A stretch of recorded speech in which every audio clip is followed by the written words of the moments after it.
Hi guys, it's me, Melissa. Today is February 14th, 2020. Happy Valentine's Day, everybody. Today I got a couple boxes of little heart-shaped candy and some suckers from my kids on the bus. They're so sweet. So I hope you guys are having a wonderful day so far today. It is absolutely freezing here in New York. With the wind chill, it's probably, this morning, I think it was about 7 degrees, maybe, if that, which we haven't had this cold weather this year so far. Right, it's supposed to only get high 17 degrees today, so a cold one. But I'm going to do the Fairy Tale Oracle for the daily draw today by Lucy Cavendish. As you can tell, I love Lucy Cavendish. These cards are really pretty. Did I etch this deck? No, I have not etched this deck yet. These are the backs. They're really, really pretty. So I'm going to do them in a brown to match that brown on the edge. I think that will be pretty. So let's do some shuffling. Oh, kitten's on the table. Gotta love the kitten. And these are regular size oracle cards. They're quite big. Kind of hard to shuffle. The card stock on these are really nice though. Angels, guides, spirits. Tell my viewers what they need to know today. February 14th, 2020.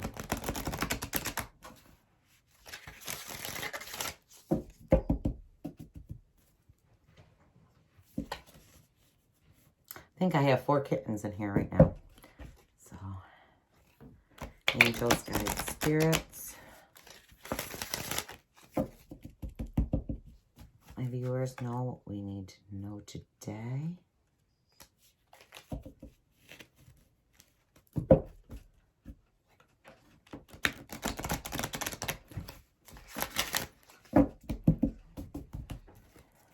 February 14th, 2020.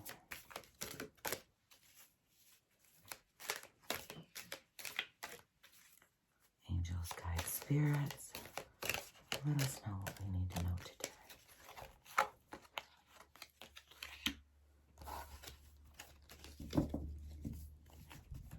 Okay.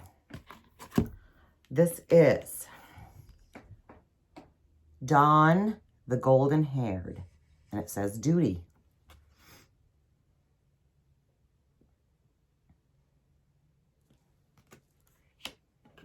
So let's see what the book says. This is card number 40. Okay. Kittens are helping. So hopefully this isn't too shaky. Get down. You gonna say hi to Sammy? Say hi, Sammy. See, she said hi. Get down, baby. Charlie, you get down too. Okay. She set him free with her own hands. Then she placed a gold crown on his head, a royal cloak on his shoulders. Come, she said, I make you king.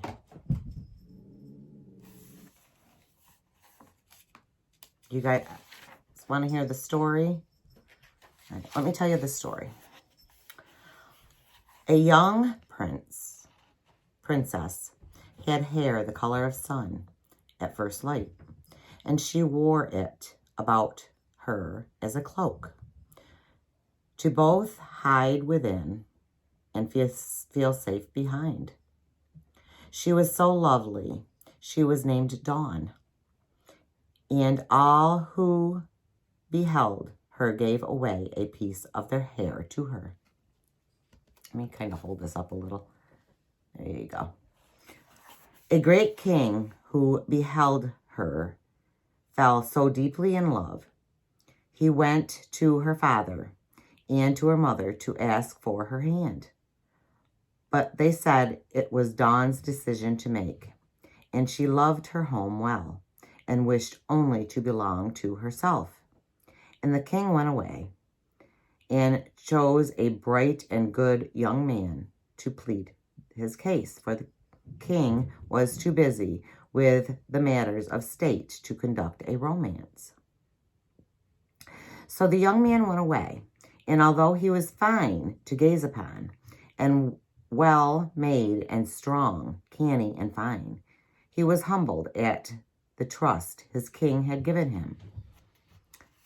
As he thought of how he could win the princess for his king, he took to the woods, where he always felt most at peace. He passed a small lake and saw a fish out of water, choking on the air, wriggling desperately towards the water. He gently picked it up, gave it back to the water, and the fish leaped high in the silver waters, thanking him, promising him a good deed when he had a need. A young man smiled, for how could a fish help him win the hand of Dawn, the golden-haired? A little later, he saw a crow being hunted by an eagle, and he climbed high and chased off the eagle, feeling that for this day he could be sure the humble did as well as the mighty. The crow thanked him too. All right, now I lost my spot. The crow thanked him too and promised him a reward when the time came. And the young man smiled. A crow to come to his aid. Then he came upon an owl, caught within a net left by humans, and he delicately freed the owl, not wishing to damage it in any way. And the owl gazed at him, sleepy and weary after a long night's struggle, and promised her favor when the time came. At last he knew what he would do to gain the favor of the princess for his king. He found her two playful puppies and headed for the castle. Dawn readied herself again, knowing that she would marry none. For unbeknownst to the young man, a huge ogre who lived nearby had sworn to make Dawn his own, and she knew if she married another, it would bring death upon the man and upon all in the kingdom. But when he came to her with the fine, playful little dogs and the kindness shining from his eyes, she felt herself falling in love and told him of her need. But he said her hand was intended for his king, and he was merely his messenger, and he insisted that he must try to win her hand. So she sighed and gave him her first quest, to find a lost ring, which had fallen from her slender fingers as she swarmed. And to his surprise, the fish had saved, brought him the ring. The fish she had saved had brought him the ring. But she still did not wish to marry the young man's king, for she was falling in love with his messenger.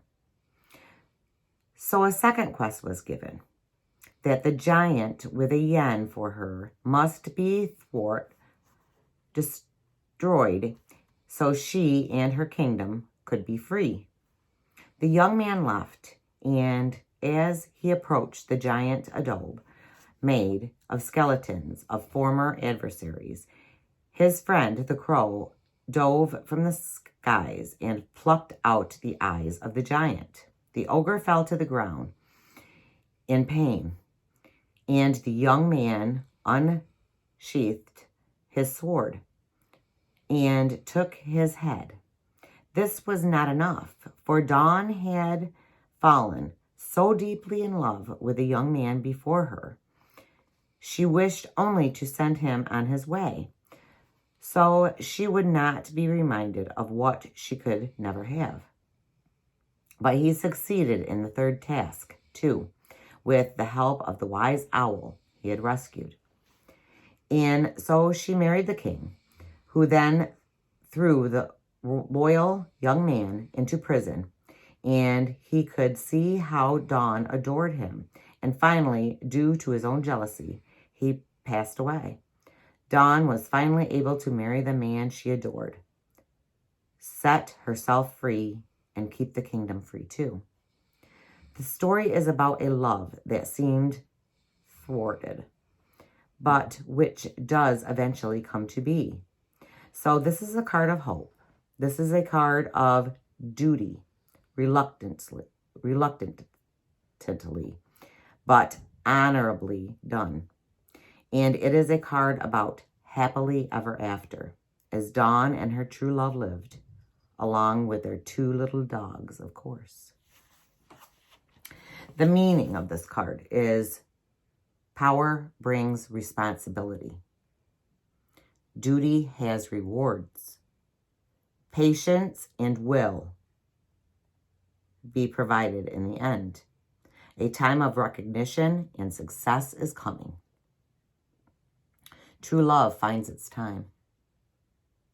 Your good turns will be rewarded. Beauty and goodness are their own riches. So looking at this card, she loved another, but her duty was to marry the king. She didn't love the king, but that was her duty. So in our lives, we all have responsibilities. We all have a duty. We may not like it, but it's something that we have to do. Not so much as in the love aspect, but in our lives, in our jobs. You know, there's things that we don't want to do, raising children, being with our significant other, so many things, even our parents. But we have to, it's our duty in life to do some of the things that we don't want to do. But it says here in the end that recognition will be successful. So by doing the things that we don't want to do, in time, we will be rewarded over time. So get that a thought, guys. Okay? I hope you have a absolutely wonderful Valentine's Day. I love you guys.